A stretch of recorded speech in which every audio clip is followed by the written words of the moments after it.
मैं उनको बोलता हूं तुम्हारी लाइफ में पवित्र आत्मा की प्रेजेंस नहीं है।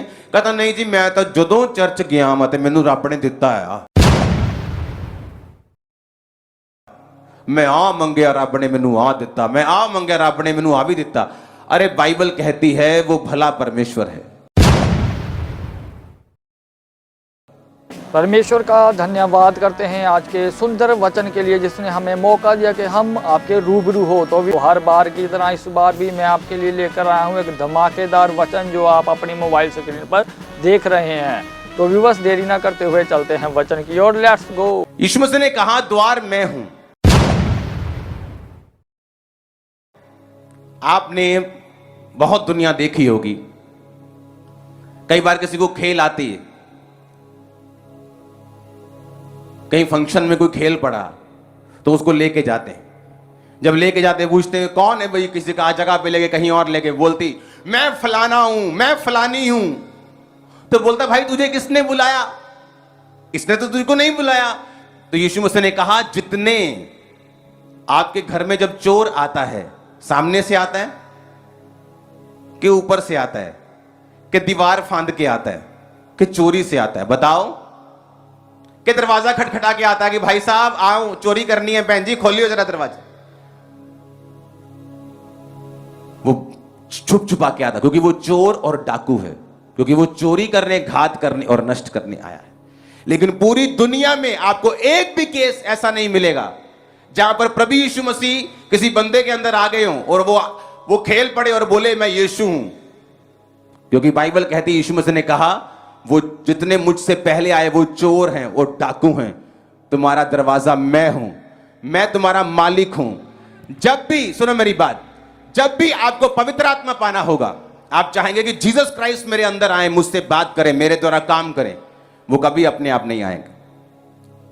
क्योंकि वो घर का मालिक है, वो सामने से आएगा, वो खटखटाएगा, वो बताएगा कि क्या मैं तेरे अंदर आ जाऊं।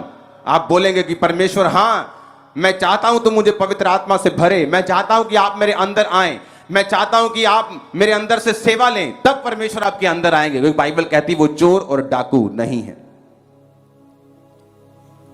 10 आयत में लिखा चोर और किसी काम के लिए नहीं, चोरी करने, घात करने, नष्ट करने को आता है, परंतु मैं इसलिए आया कि वो जीवन पाएं और बहुतायत से पाएं।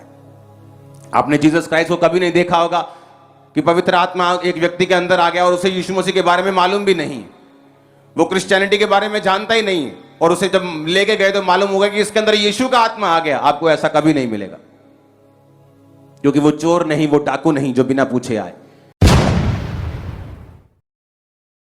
वो तुम्हारा घर का मालिक है, वो ताला खोल के आएगा, वो बात करके आएगा, वो सामने से आएगा, क्योंकि वो आपका असली मालिक है। आमीन। अब प्रेरितों के काम 2 उसकी 38 आयत में लिखा हुआ, पतरस ने उनसे कहा मन फिराओ, अपने पड़ोसी को बोलो मन फिराओ, और तुम में से हर एक अपने पापों की क्षमा के लिए यीशु मसीह के नाम से बपतिस्मा ले तो तुम पवित्र आत्मा का दान पाओगे। अपने पड़ोसी को बोलो पापों की क्षमा के लिए बपतिस्मा ले, बोलो पड़ोसी को। हालेलुया।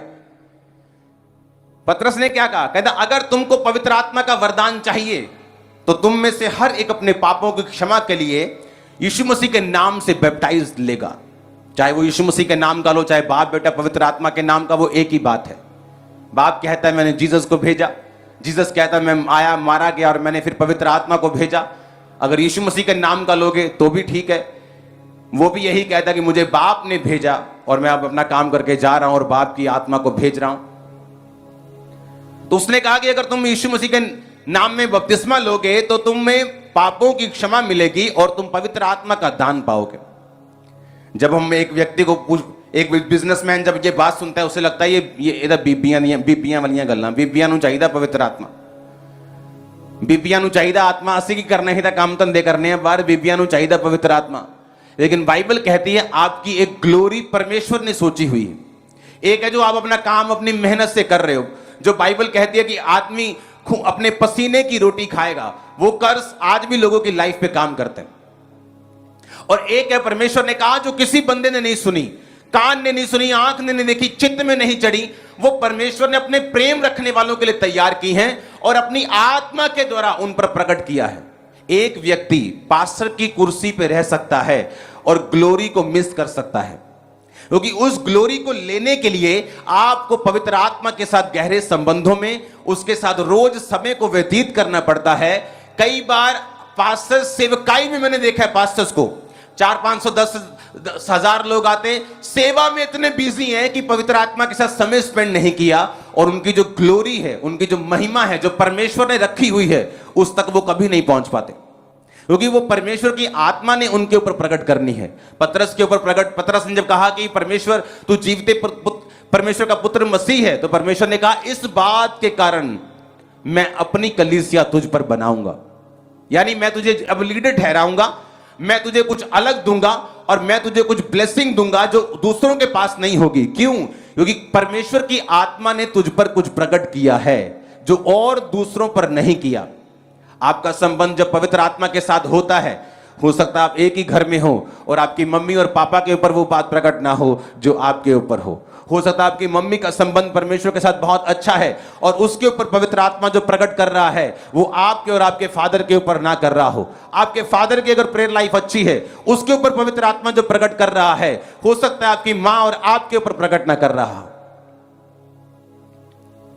वो ग्लोरी हर बंदे के लिए है, एक गरीब से लेके अमीर तक परमेश्वर के लिए, हर व्यक्ति के लिए प्लान है, लेकिन वो प्लान कभी भी लागू नहीं होता और प्रैक्टिकली काम नहीं करता धरती के ऊपर जब तक पवित्र आत्मा के साथ आपके संबंध कायम नहीं होते। और बाइबल कहती जब आप रोज प्रार्थना करना शुरू करते हैं, आप पापों से तौबा कर चुके हैं, मोबाइल से तौबा कर चुके हैं, मोबाइल से तौबा करनी बहुत जरूरी है। आजकल जो लोग ब्लू फिल्म में सीडियां मंगा के देखते थे, आपको इंस्टाग्राम फेसबुक पे ऐसे ही मिल जाती। हमें तो कई लोगों के पास फेसबुक हमने चलाना ही छोड़ दिया, आते ही नहीं फेसबुक के ऊपर। अपना काम करके पवित्र आत्मा का चले जाओ, उसके बाद मत देखो क्या हो रहा है, क्योंकि वो चीजें पवित्र आत्मा के साथ आपके संबंध को कमजोर करेंगी। जब पवित्र आत्मा के साथ संबंध कमजोर होगा तो वो गूढ़ बातें परमेश्वर आप पर जाहिर नहीं करेगा। पहला कुरिन्थियों 9 फिर 2 उसकी फिर से एक आयत को पढ़ूंगा मैं, 11 आयत को। लेकिन मनुष्य में से कौन किसी मनुष्य की बातें जानता है? केवल मनुष्य का आत्मा जो उसमें है। वैसे ही परमेश्वर की बातें भी कोई नहीं जानता, केवल परमेश्वर का आत्मा। अब आपको सबसे अधिक आपका बाप भी नहीं जानता, आपकी मां भी नहीं जानती, आपके रिश्तेदार नहीं जानते, आपकी पत्नी भी नहीं जानती, सबसे अधिक आपको आप ही जानते हैं। उस तरह बाइबल कहती परमेश्वर को भी कोई नहीं जानता, केवल परमेश्वर का आत्मा। और बाइबल कहती वही परमेश्वर का आत्मा जब एक विश्वासी के अंदर आता है, वो परमेश्वर की गूढ़ बातों को उसकी जिंदगी के ऊपर जाहिर करता है कि परमेश्वर ने तुझे इस मकसद के लिए चुना है, तेरी लाइफ का मकसद ये है। परमेश्वर तुझे, और ये काम इमीडिएटली नहीं होता, ये काली में नहीं होता, जल्दी में नहीं होता, इसको 10 साल 15 साल, ये लंबी एक रेस है, क्योंकि ये जेन्युइन रेस है, ये ओरिजिनल रेस है, ये फेक नहीं है। मैंने फेक लोगों को देखा है, ऐसे प्रॉफिट्स को देखा जो मेरे पास आते थे और बोलते थे कि मुझे एक रूम चाहिए और एक लैपटॉप चाहिए और इंटरनेट चाहिए। हमें लगता है कि लैपटॉप इंटरनेट क्या करना है? अच्छा कोई प्रेयर करनी होगी, कोई सरमन सुनना होगा। आदमी जैसा खुद होता है दूसरों को भी ऐसे ही समझते हैं। वो प्रेयर करने के लिए नहीं चाहिए, वो सिर्फ फेसबुक चेक करने के लिए चाहिए कि किसकी प्रोफेटिक वर्ड किसको देना है, किसके कितने बच्चे हैं, किसके चाचा का नाम, मामा का नाम क्या है, वो सारा फेसबुक पे आजकल लिखा होता है सब कुछ। तो ऐसे लोगों से डिस्कनेक्ट किया जो पवित्र आत्मा के साथ आपके संबंधों को खत्म कर सकते हैं सिर्फ पब्लिक लेने के लिए, गैदरिंग लेने के लिए, फेक प्रोफेटिक वर्ड दे सकते हैं सिर्फ इंटरनेट का सहारा लेके। हालेलुया। परमेश्वर का धन्यवाद करते हैं जो महान सर्वशक्तिमान जिसने हमें समझ दिया कि हम उसके वचन को सुने। तो विवश इसी तरह हमने वचन को सुना, मुझे उम्मीद है कि ये वचन आपको बदलने की सामर्थ्य रखता है। तो इसी तरह मिलते हैं नेक्स्ट वीडियो में। मैं तब तक अपने आप को और आपको परमेश्वर की ग्रेस में छोड़ता हूँ। सबको जय मसीह।